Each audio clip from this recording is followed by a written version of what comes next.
Okay, so my next slide here is coaching effectively on the floor. This was some of the things that we covered fairly quickly and early on in the internship, because one thing that made this internship unique, according to the research that I did, was that we were actually allowed to coach the players. Now, we had restrictions on that, and there was a cap on how much we could do. But it was specific to Florida in comparison to other places that we were actually able to interact and work with the players themselves.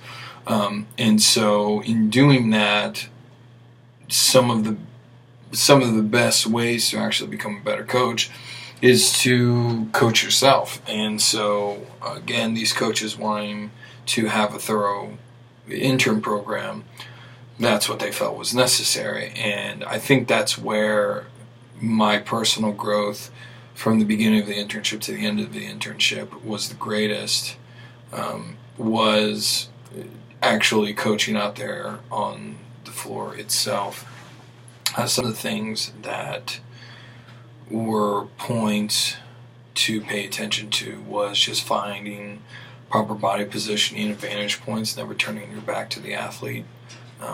Always making sure you have an eye on what they're doing, paying attention to their technique, make sure they're doing it safely and effectively, using correct coaching cues, paying attention to the body movements, whether it's bringing the hips through, bending the knees, flat back, proper head positioning, just to name a few. I mean, using correct coaching cues and not just using vague terms or incorrect terms, but using the anatomical correct physiological terms to make sure that they remember them, and that moving forward they would do it correctly in the future. Putting the safety of the athlete first. Obviously, we're putting these athletes we're taking a natural organism like the body, and we're putting it in unnatural things. And sometimes when you do that, there can be a safety risk. And so that was one of the major things that we had to pay attention to, because each athlete has a different level of experience, has a different physiological makeup, that they aren't all built the same. And so we have to pay attention to, are they capable of doing this movement? Are they doing this movement effectively and safely? And so that was a lot of the things that we had to pay attention to, and sometimes understand that the athlete's not going to be able to do that, and that we need to pay closer attention to that and give that more coaching than some of the others. And that's fine. Again, we just have to be aware of that, and aware of this for the safety of the athlete and the limitations of the athlete. And the last thing was just bringing juice and awareness and personality to every training. We learned very quickly that it doesn't matter.